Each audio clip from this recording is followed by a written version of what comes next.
Je voudrais du soleil vert, des dentelles et des théâtres, des photos de bord de mer, dans mon jardin d'hiver. Je voudrais de la lumière, comme en Nouvelle-Angleterre.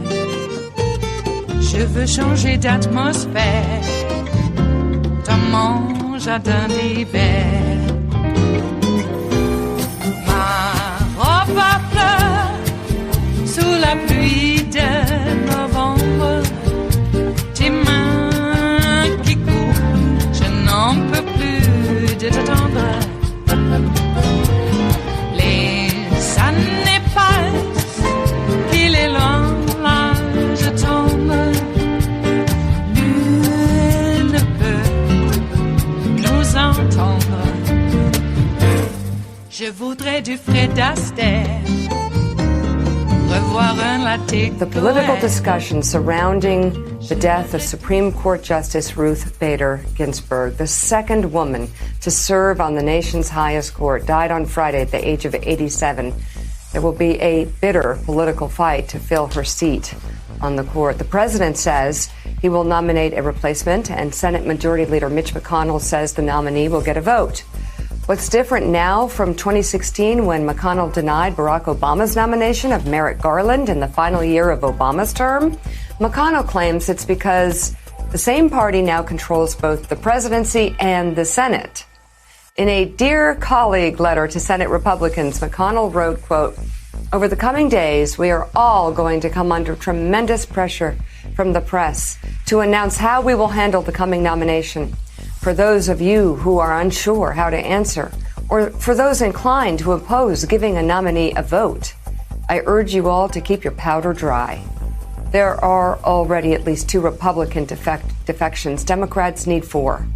Senator Susan Collins, who's in a tough re-election battle back in Maine, and Senator Lisa Murkowski of Alaska said they oppose voting on a replacement before Election Day. Meanwhile, Senator Chuck Grassley said in July, if I were chairman of the Judiciary Committee and this vacancy occurred, I would not have a hearing on it because that's what I promised the people back in 2016. That's what he promised the people. Okay. We're also watching Senator Mitt Romney, who has not yet indicated where he stands. With just 43 days until Election Day, Democrats have warned Republicans to follow the precedent they set in 2016 when they refused to consider President Barack Obama's choice for the court on the grounds that it was an election year. In early 2016, McConnell said he would not give Merrick Garland his confirmation proceedings because he argued voters should get to decide through the presidential election. The day after Ginsburg's death, Senator Lindsey Graham, chair of the Senate Judiciary Committee, tweeted he is, quote, dead set on confirming whoever President Trump nominates for the seat. This comes despite the multiple times he said that if a vacancy opened up in the run-up to the presidential election, he would hold off on confirmation. If there's a Republican president in 2016 and a vacancy occurs in the last year of the first term, you can say Lindsey Graham said, let's let the next president, whoever it might be, make that nomination. And you could use my words against me and you'd be absolutely right. Now I'll tell you this. This may make you feel better, but I really don't care. If an opening comes in the last year of President Trump's term and the primary process is started, we'll wait to the next election. And I've got a pretty good chance of being the judiciary. You're on the record. Yeah. All right. Hold the tape. I guess on the record as a liar, which we'll talk about in just a second. But, Joe, you know, the moment the news broke about the death of Ginsburg, Justice Ginsburg, a lot of our friends on the left and the right were calling, first of all, very, very saddened about her death. But secondly, very worried about the election. our folks, our liberal friends, were worried that this would hurt their chances. Our Republican friends thought this was their moment, that they were going to have their October surprise. And you said, nope, it's the other way around. Immediately. Why was that? Well, first of all, I'll get to that in a second. But first of all, I've got to just talk about Lindsey. There's a guy that I came in with in 1994, a friend of mine. And we worked closely together in Congress. And I was talking to a couple of other friends who are no longer in politics, but who were friends of Lindsey's and who came in, and they're just astounded. Just astounded that he would lie so openly. I mean, again, it's, you're like, wait, this is a guy that we knew, and he would lie that blatantly to the people of South Carolina and America when it's on tape. And we really can't get our arms around that. We haven't been able to get our arms around that for several years now. But it's so interesting. Lindsey Graham was a guy that led the impeachment against Bill Clinton. And we Republicans were so shocked that Bill Clinton answered in one of his questions before the grand jury, it depends on what the meaning of is.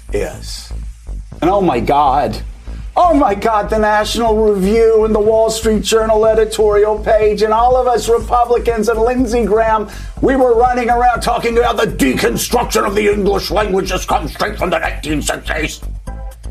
You start with language and then the rest of culture collapses, and soon dogs and cats are sleeping with each other and locusts are descending from the heavens, eating the skin off of our flesh in D.C. I mean, it really, the absolute freak out that Republicans had because of Bill Clinton and his lack of character and him saying what the meaning of is, we really did talk about what a horrific moral crisis this was. And Lindsey Graham was at the front of that parade. Lindsey's not deconstructing language there. Lindsey's not engaging in moral equivocation. Lindsey's just lying, and he's lying openly, and it's just like Ann Applebaum says in The Twilight of Democracy, that they're not even trying to hide it from you. They're just lying openly. So it is Steve Daines. Oh, by the way, Steve Daines is doing the same thing in Montana. Steve Daines is in a really tight race up there. Do voters like this? No, they hate it more than anything else.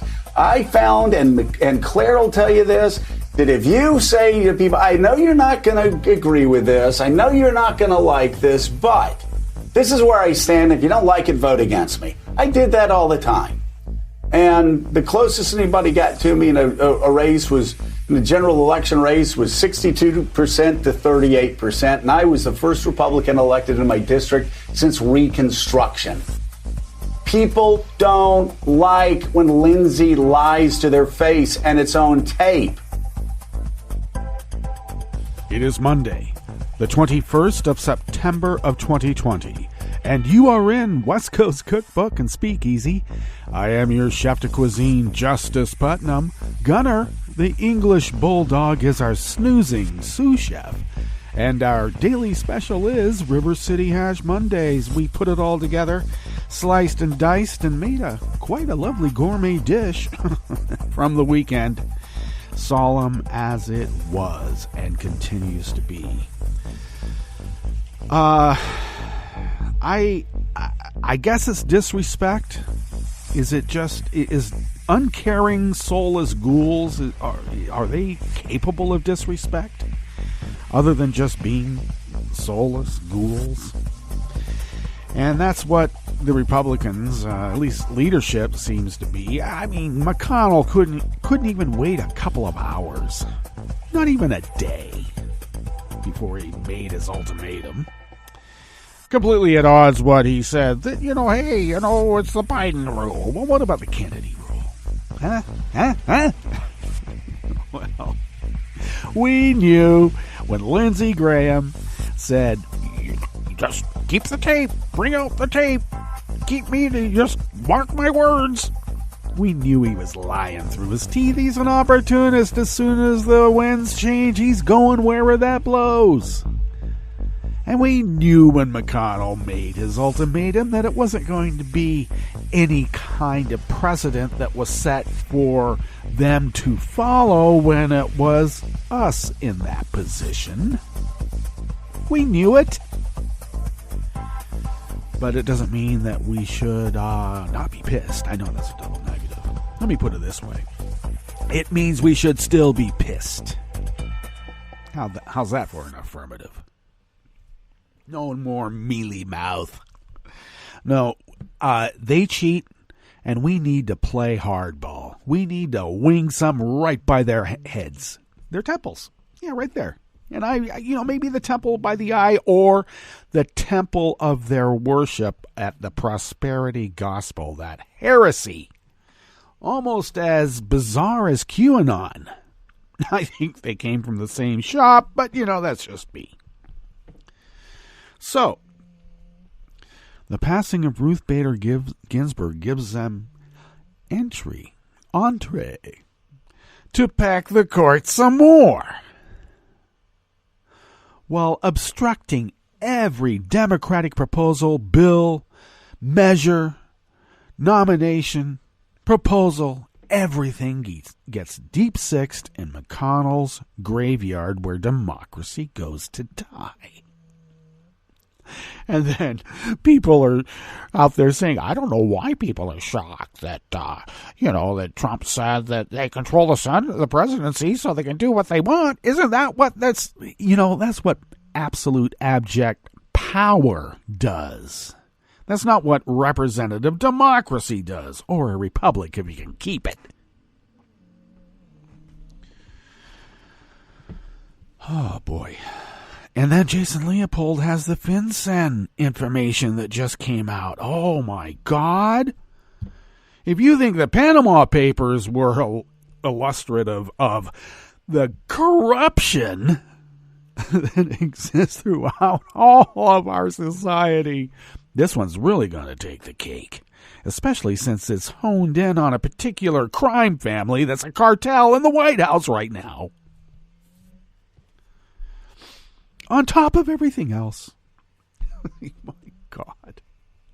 Yeah, people are voting, and Trump maggots are going there to polling places and blocking the polling. Oh, they're saying it's their First Amendment right to protest, but you cannot block a polling place, a voting site. You cannot electioneer. But there were no cops taking them away. Oh, no, not that. But I do remember some black guys one time standing across the street calling themselves the New Black Panthers, which has nothing to do with the Black Panthers, but they're black, and they're a Black Panther in the name. And they were just standing there, and that was called voter intimidation, and they arrested those guys right now. Right now. I remember that. But and they were supposedly, sent there by Obama. And Obama has nothing to do with it. New Black Panthers hate Obama. They're not the New Black Panthers aren't who you think they are. Let's just put it that way. Okay? Kind of like that guy the black guy that stands behind Trump at a lot of his rallies with, some Bible verse or whatever. Yeah, that's a crazy, weird conspiracy thing that's going on. Trump has no idea what it's about. But the guy's black, and he's at his rally. And I presume that the black guy from the behind him probably answered the cattle call for people to fill the stadium as much as they can. That's been going on for a while. So what else? Oh, there's just so much that's happened over the weekend. We just get deluged, and then things that just happened this morning.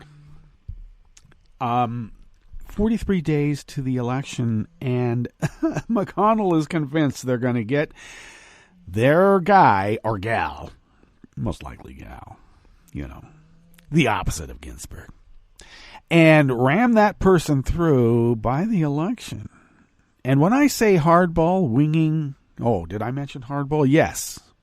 We need to play hardball. They cheat. We need to play hardball. And that means throwing a few fastballs right by their noggins. Okay? The temple. I know that's really bad. We'll call it a brush back pitch. Okay? We're not trying to hit them. We're just brushing them back. How do you like them apples? Huh? So we need to wing them pretty damn close. Right there at the chin. Chin music is what they used to call it, too. We'll give them some chin music. And what is that chin music? Well, I guess one strategy is to threaten to add more justices to the courts. How about more district courts, too? We need them. Anyway. But that's just a threat. You know what would gum up the works? Even if they get their nomination and all that by Election Day, they still have to vote on it. And what keeps them from voting? Impeachment. Impeachment takes precedence over everything else. So we have a lame duck session, hopefully, because it's looking pretty rough out there. I mean, Trump, even though he has no money, he's pulling in all the stops. He has to. He needs Vlad's help. Vlad gave him an offer that he can't refuse. He has to perform. When Trump warned his constituents, his base, at his rally over the weekend, that if Biden wins, you won't see me anymore. He's serious. He might just go the way of, like, say, maybe a Jimmy Hoffa. And I don't think Geraldo Rivera's ever going to find either Jimmy Hoffa or where Trump might end up. No, look, if they got bonesaw people coming to Turkish embassies, what's going to happen to Donnie at one of his resorts? Trust me. That's why he told his base that if Biden wins, you will never hear from me again. You'll never see me.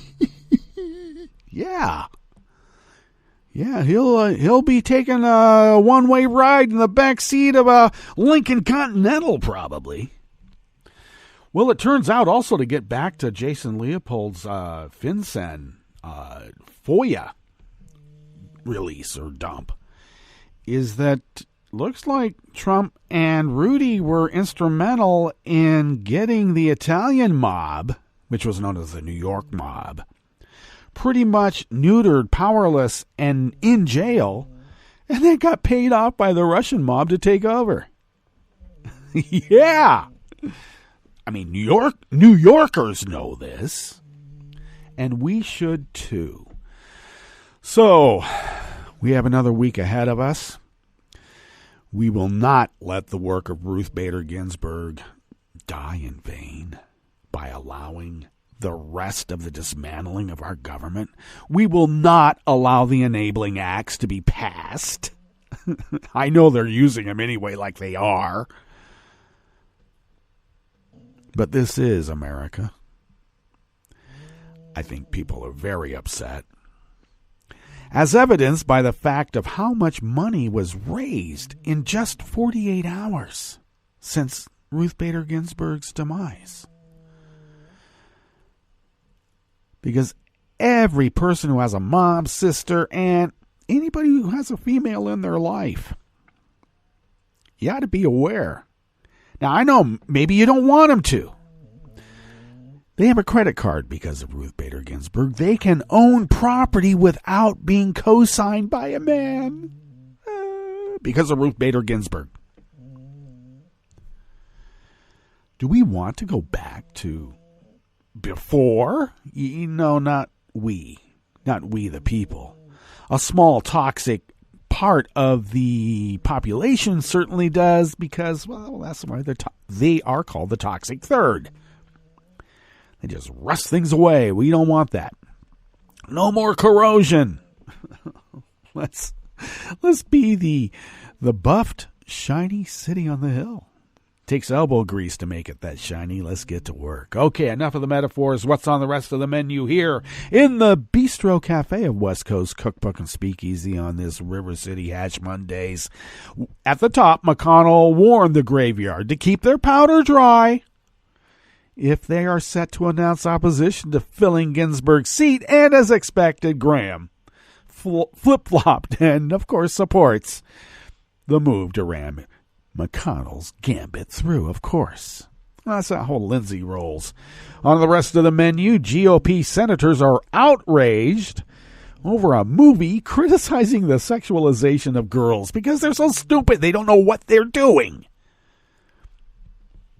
Came from France, so it must be bad. A census manager ordered layoffs despite a court order not to because, hey, when you're a Republican, you never have to say you're sorry. And a judge halted the Trump administration order to remove WeChat from app stores. Ooh. After the break, we move to the chef's table where heavily armored Russian police arrested a history professor marching with dozens of protesters outside of the Kremlin because that history professor criticized Vlad. And a plaque symbolizing Thailand's transition to democracy has been removed less than 24 hours after it was installed by anti-government demonstrators because monarchy is so royal. All that and more on West Coast Cookbook and Speakeasy. Bon appetit.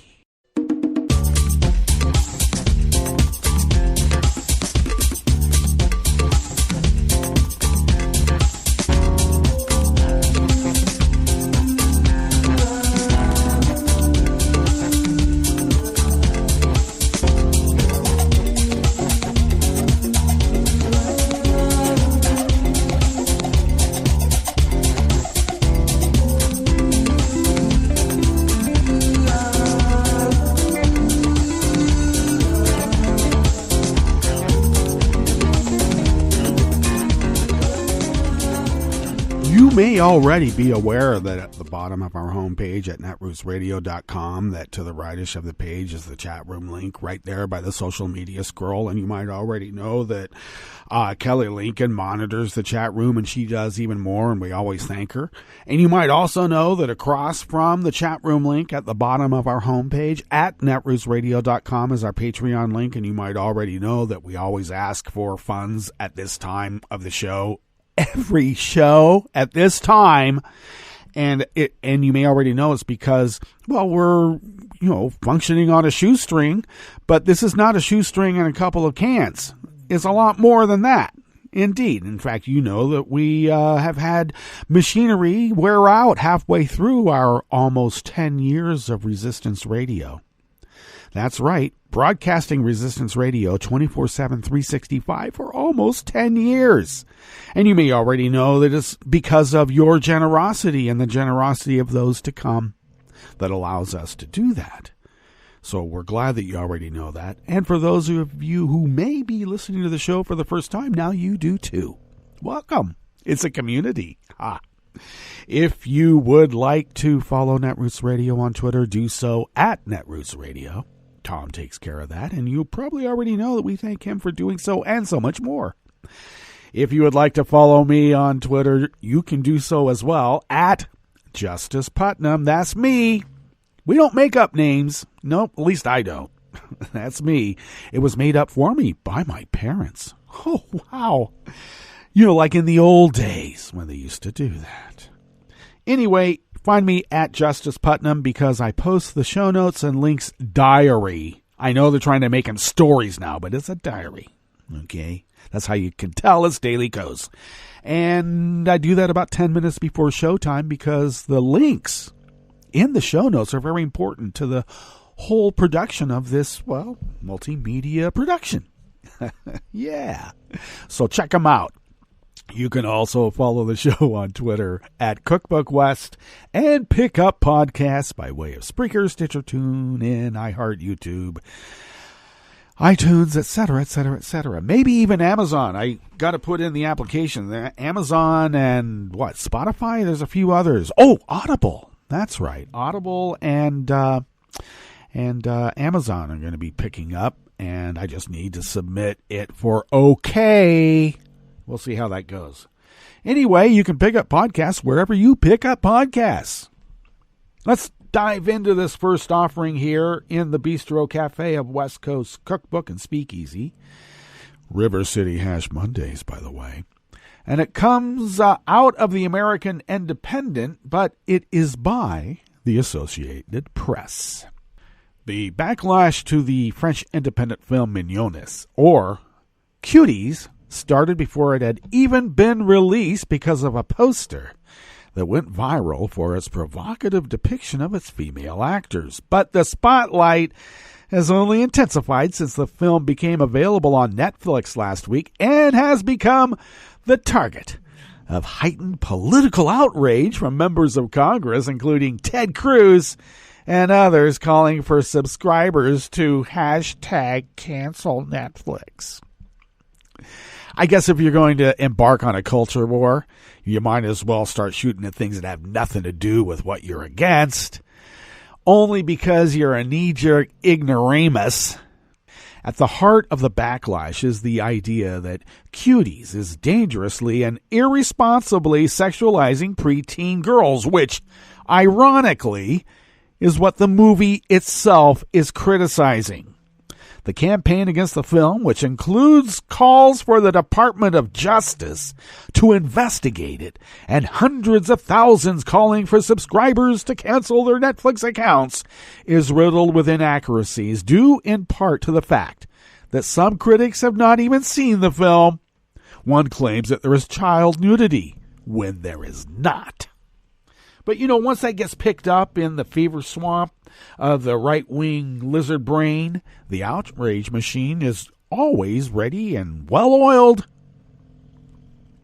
Netflix said in a statement that it is, quote, social commentary against the sexualization of young children, end quote.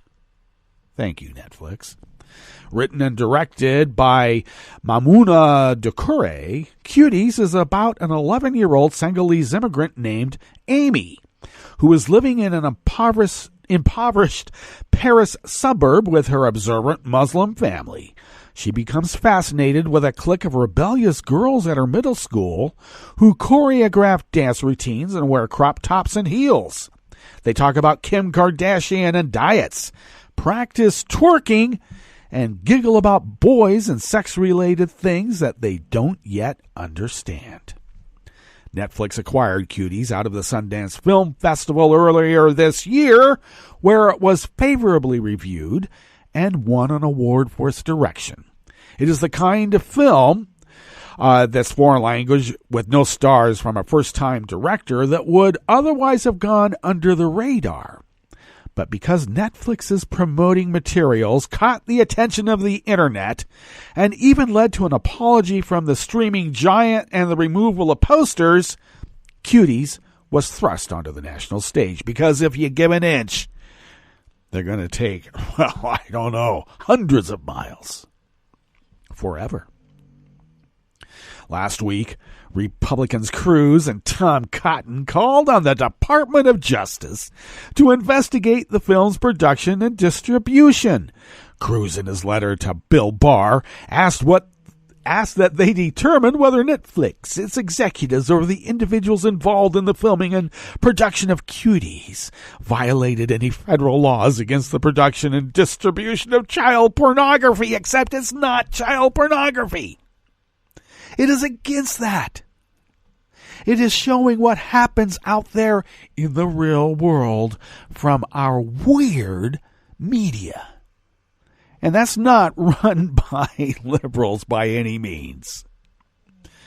What is the number one outlet for the sexualization of everything? Yeah, that would be the Murdoch channels like Fox. Any Department of Justice investigation on that?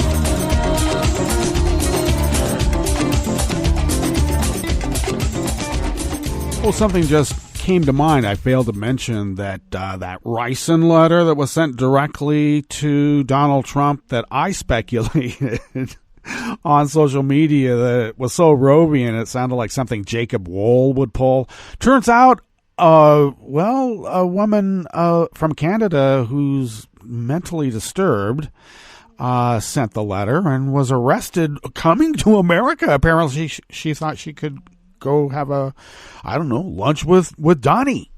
Well, good thing, because whatever happens in this country, we're not going to do it that way.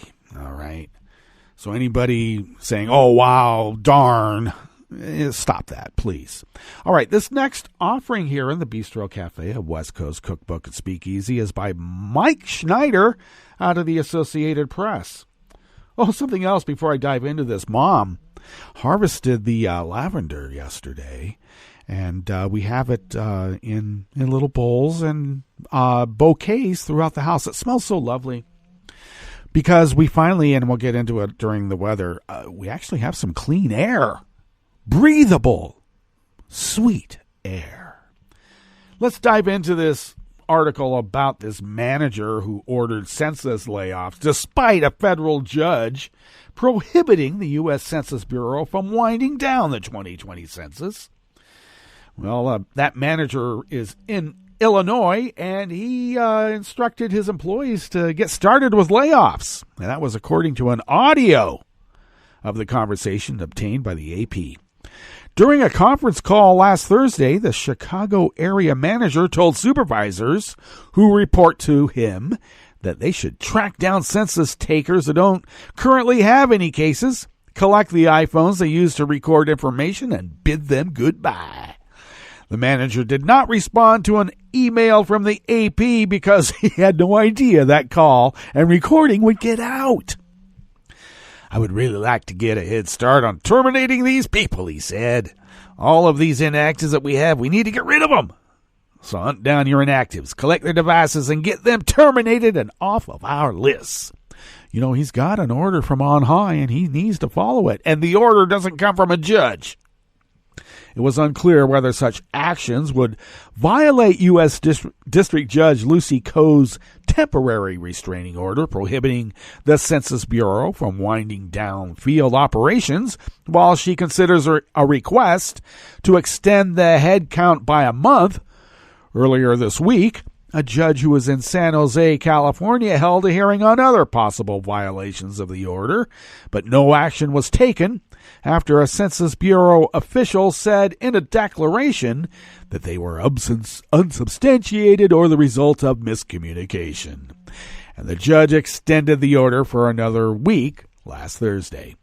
Government attorneys told the judge earlier this month that the Census Bureau would refrain from laying off workers who were in the later stages of door knocking at the home of residents who hadn't yet answered the census questionnaire.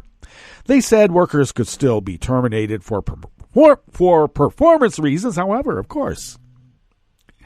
But let's also be clear about another fact. The Republican way of governing, one strategy is to lie. We need to be clear about that. When they say that there will be no firings because a judge said we cannot fire, they will fire anyway and then lie about it. And they just got caught again.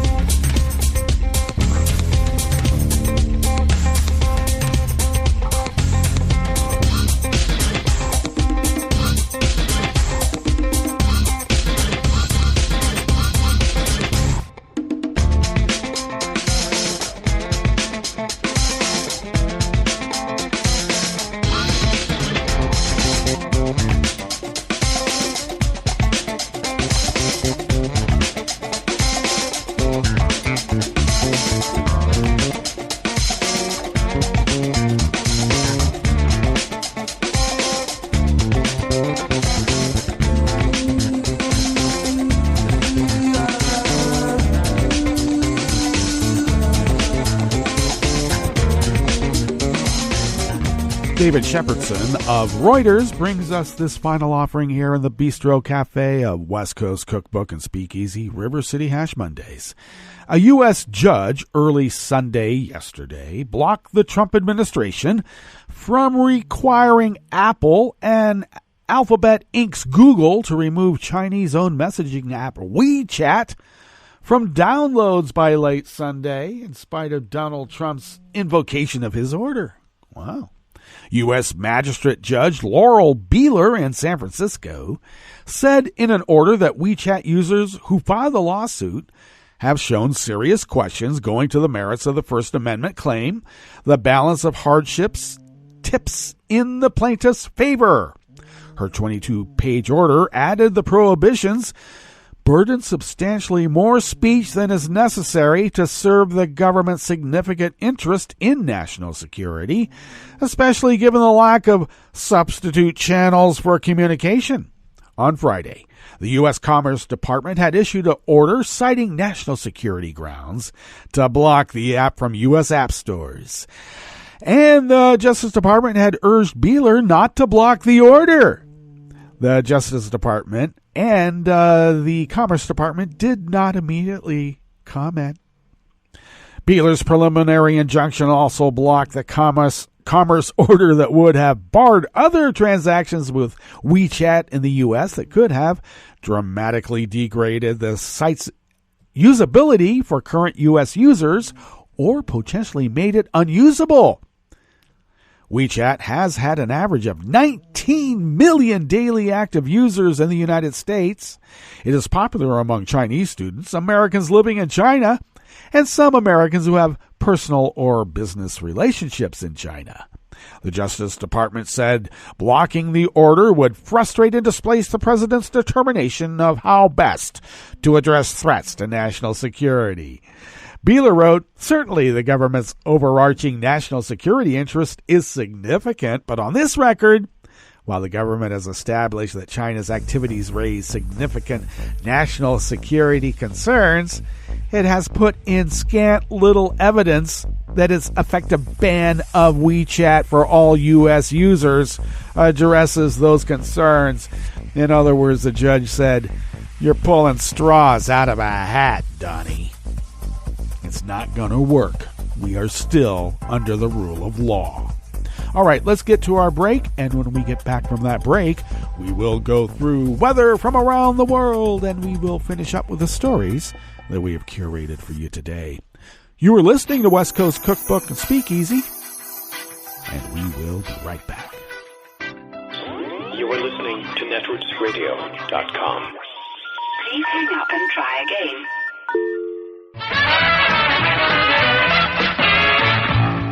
From a point at sea to the circles of your mind, a new force is at work for planetary transformation. New radio for a new Earth.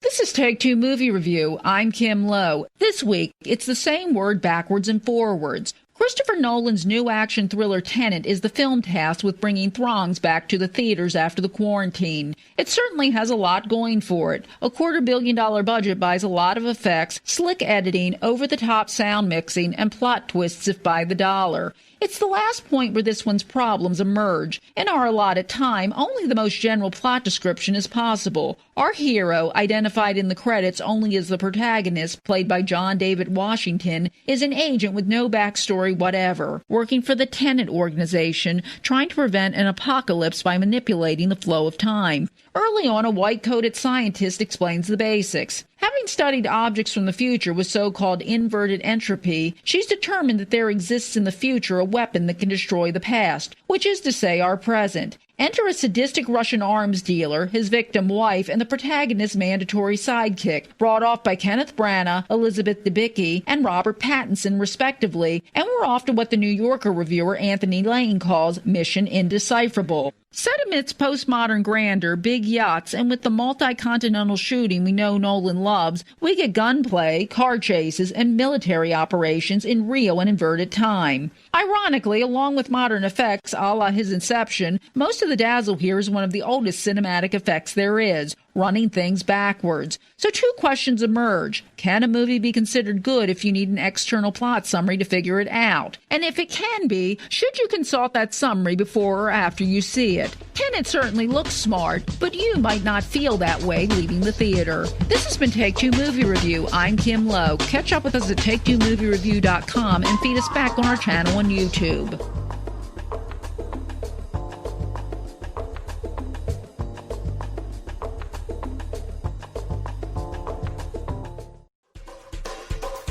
This is Scientific American's 60-Second Science. I'm Jason Goldman. Got a minute? They grow to about 20 inches long and weigh less than 10 pounds. So you might not think they'd be the closest living relatives to elephants. Meet the rock hyrax, sometimes called the rock rabbit or the dassie, common in rocky areas of Africa and the Middle East. They live in groups of up to 80 individuals. The hyrax is, well, they're a mammal that has a rare phenomenon, which is singing.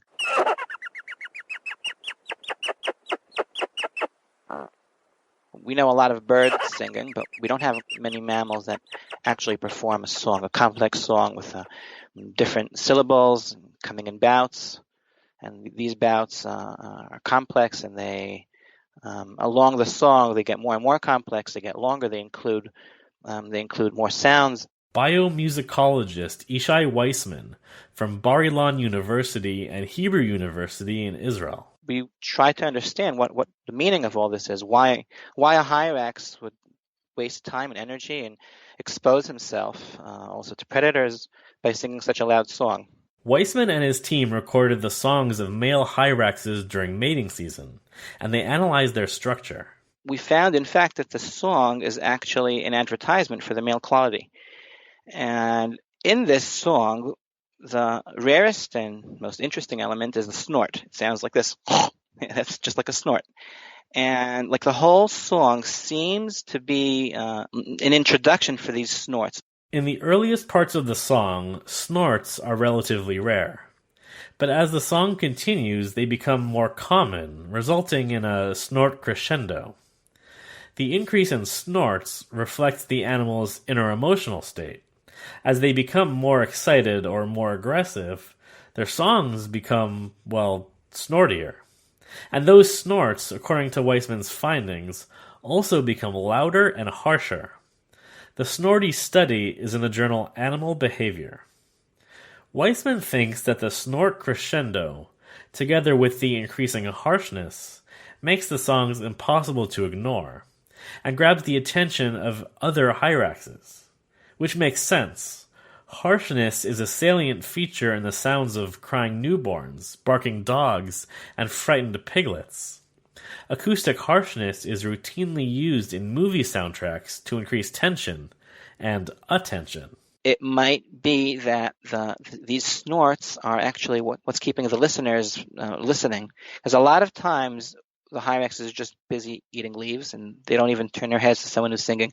The snorts might be what serves as an attention grabber, and getting harsher and harsher might keep the listeners from just droning off. For Weissman, this work isn't only about understanding the nuances of hyrax communication. He believes that understanding why hyraxes sing and how they construct their songs could reveal something about the evolutionary origins of human speech and human music, which is no snorting matter. Thanks for the minute. For Scientific American's 60-Second Science, I'm Jason Goldman. This program is presented by the Centers for Disease Control and Prevention. Colorectal cancer is the number 2 cancer killer of men and women in the United States, but it is preventable.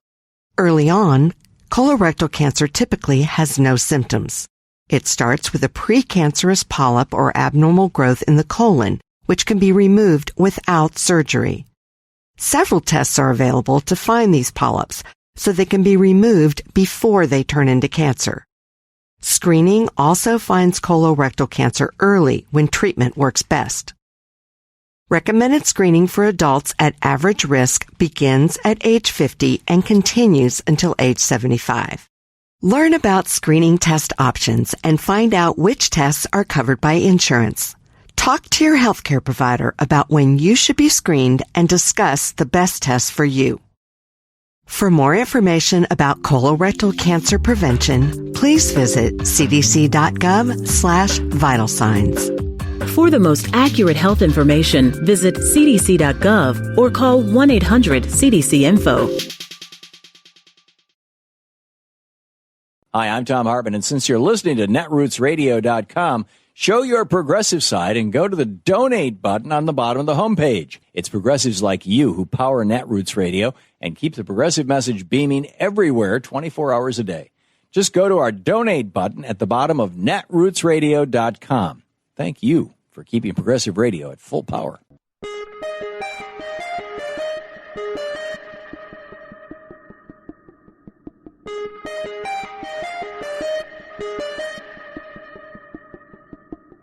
The Trump administration has just received permission to deport 400,000 lawful immigrants. I'm Bill Newman, and this is the Civil Liberties Minute. On September 14th, the federal Ninth Circuit Court of Appeals ruled, 2 judges to 1, that the Trump administration has the power to deport 400,000 lawful immigrants who have what's called TPS, Temporary Protected Status. TPS, a program implemented by President George H.W. Bush in 1990, has been granted to people invited to the United States due to civil war or natural or man-made disasters in their home countries. 10 countries now comprise TPS, including El Salvador, Haiti, Honduras, Nepal, Nicaragua, and Sudan. The 400,000 includes many people who have lived in the United States for years and years, sometimes decades. Today, during the COVID crisis, 100,000 are deemed essential workers in healthcare and food service. Many have families that would be ripped apart if the ruling were implemented, there being some 200,000 United States citizen children whose parents have TPS. Thankfully, this devastating decision is not the end of the line. There can be an appeal to the full Court of Appeals and to the Supreme Court. And the Trump administration has agreed to not deport people from 6 of the TPS countries until 2021. And a different administration could maintain TPS instead of abolishing it. The Civil Liberties Minute is made possible by the ACLU, because freedom can't protect itself. There's a hunter's nightmare in which a group of them flush some rabbits out of the brush.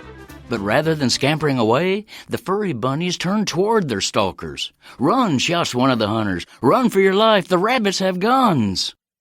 Arming animals would make the sport of hunting a bit more sporting, wouldn't it? Well, what if we did give all wildlife a fighting chance against the destructive firepower of profiteers who so carelessly ravage their habitats and kill them off? Of course, we can't arm nature with guns, but we could recognize that other species and ecosystems are living creatures with intrinsic legal rights to exist and flourish, thus giving nature its day in court to defend its own well-being. Like us humans, the lakes, forests, wildlife, etc., could have legal status to sue and be represented by lawyers to protect themselves from mindless exploitation, injury, and death. This rights of nature concept is already being applied in such countries as Ecuador and New Zealand, and more than 36 U.S. cities and towns have passed ordinances acknowledging that various natural resources in their areas have inherent rights to take polluters and other despoilers to court. Ironically, the corporate powers, who have perverted law, logic, and nature to have their lifeless profiteering entities declared persons, are aghast that Mother Nature can have rights that can counter the corporate claim that their right to profit is absolute. This is Jim Hightower saying, at its core, the rights of nature movement is asserting the obvious. Earth's biosphere is not a free candy store for our taking. We are one with the natural world and must find ways to cooperate fully with it for our own survival. To learn more and connect to action, go to Community Environmental Legal Defense Fund, www.celdf.org, celdf.org. Need an antidote to the progressive blues? Want some good news about how grassroots folks are rebelling against the corporate powers and winning? Well, here's an easy-to-swallow pill for you, the Hightower Lowdown. Hightower's monthly newsletter will give you the lowdown, even as it lifts you up. It's 4 pages a month, jam-packed with facts you can use, actions you can take, and Jim's own Texas humor, all for only $15 a year. To become a lowdowner, go to hightowerlowdown.org. I'm Rick Smith, and this is Labor History in 2.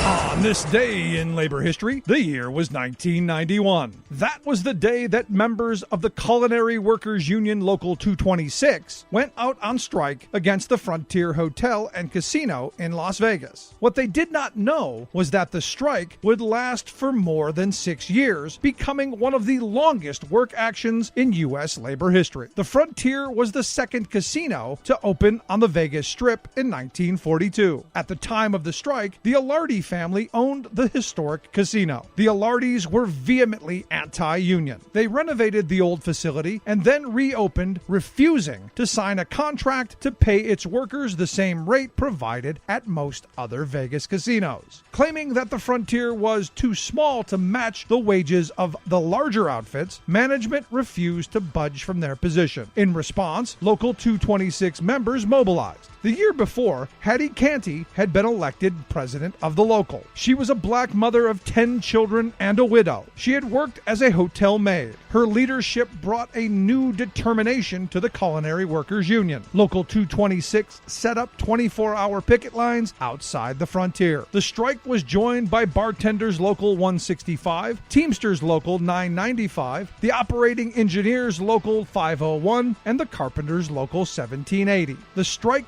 became an important moment in Vegas labor history, as other casino owners looked on watching the labor battle unfold. The unions stood strong. The picketers' demand that the owners should, quote, sell, shut down, or sign became the call. In the end, the Alardis decided to sell. The new ownership signed a union contract and rehired 280 striking workers. Triumphant union members cut a red ribbon at the hotel to mark their victory.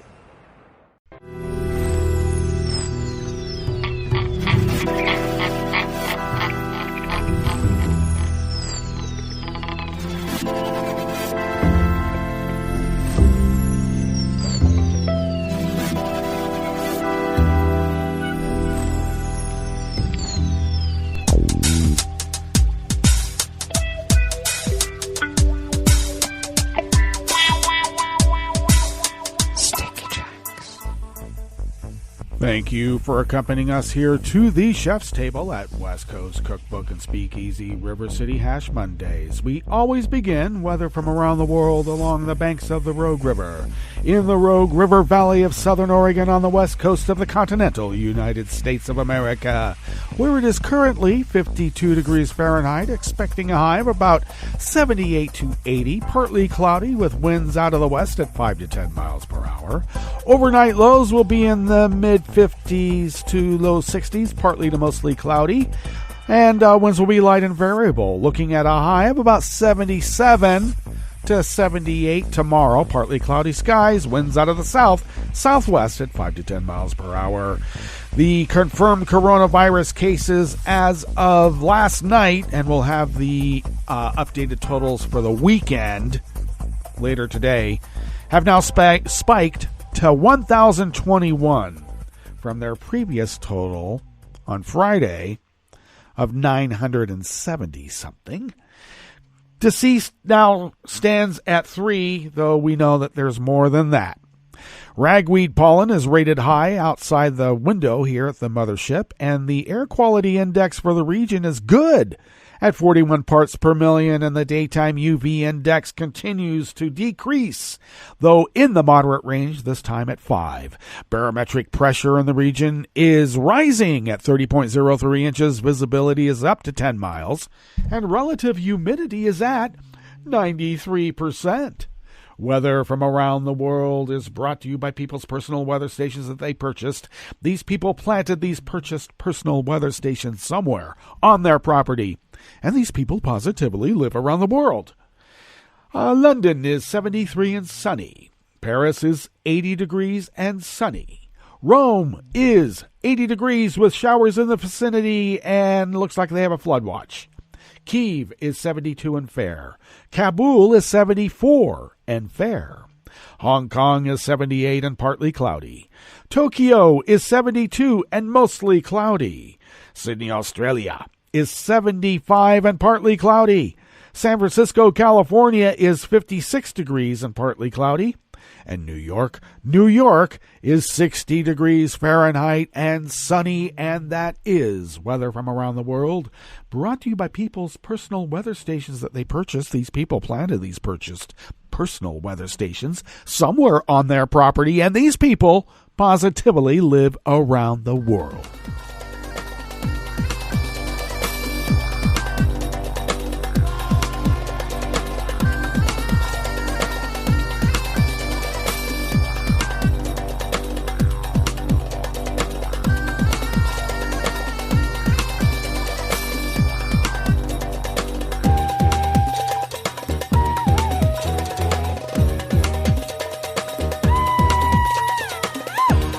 Anonymous worker bees at Reuters bring us this first amuse-bouche at the chef's table at West Coast Cookbook and Speakeasy. Russian policemen detained historian Valery Solovey after he and dozens of other protesters marched through the center of Moscow to show solidarity with protests in the far eastern city of Khabarovsk.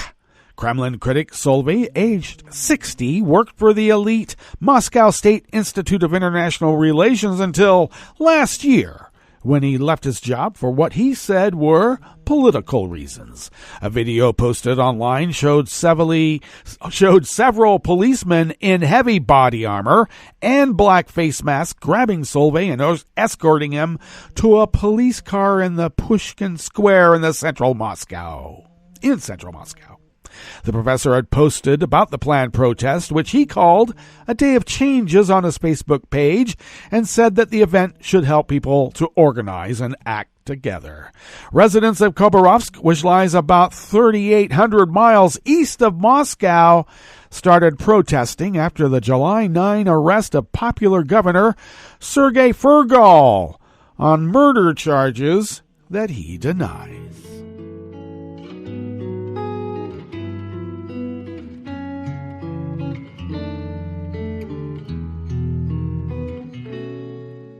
Je te donne ce mon amour pour la vie entière, la promesse de me trouver à tes genoux. Aussitôt que tu m'appelles, rester toujours fidèle, c'est tout, c'est tout. Je te donne tous mes printemps, mes étés de mer, mes automnes quand les feuilles tombent partout. Si ce n'est pas une bonne affaire, je te donne tous mes hivers. Tassane Vejapangsa of the Associated Press brings us this final amuse-bouche here at the chef's table at West Coast Cookbook and Speakeasy. A plaque honoring struggles for democracy in Thailand was removed from a royal field less than 24 hours after being installed by anti-government protesters, and was submitted as evidence in connection with a complaint by officials that its installation was illegal. The plaque had been installed yesterday, Sunday, at Sanam Long, the historic field in the capital where tens of thousands of people rallied peacefully over the weekend. The two-day demonstration was the largest this year by protesters who are calling for new elections and reform of the monarchy. Oh, you don't want to do that. An officer at a nearby police station said the government's Fine Arts Department and the Bangkok City Council filed a complaint that protesters had destroyed an archaeological site and handed the plaque over to be used as evidence. They are the responsible agencies over the area, as it is a public area registered as an archaeological site, said the police officer. They reported the damage to us, and we will have to determine which laws have been violated. He said that the two agencies were responsible for removing the plaque, but that police were present as witnesses for legal reasons. That brings us to the end of our broadcast period for the day, but you do know Netroots Radio will broadcast on, and we will meet up tomorrow for Tarrytown Chowder Tuesdays. So do stay tuned to Netroots Radio all day and all night for all the breaking news as it breaks, and we'll meet up here tomorrow right here in West Coast Cookbook and Speakeasy. Appétit.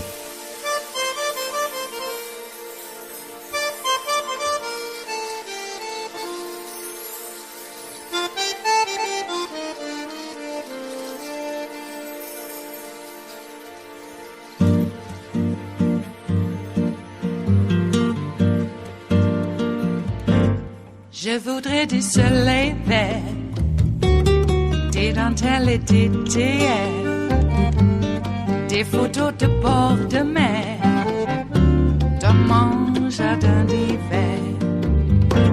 Je voudrais de la lumière, comme en Nouvelle-Angleterre.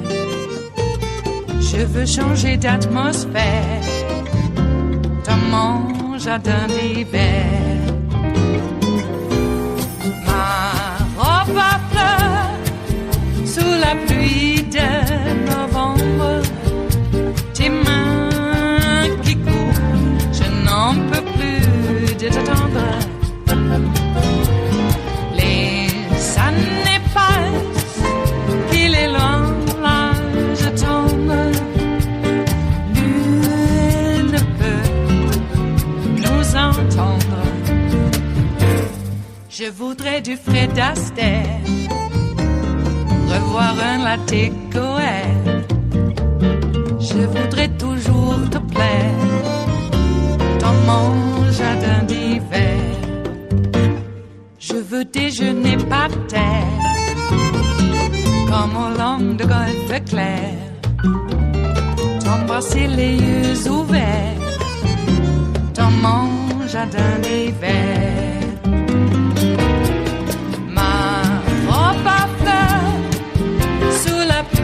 De novembre, tes mains qui courent, je n'en peux plus de t'attendre. Les années passent, il est loin, là je tombe. Nul ne peut nous entendre.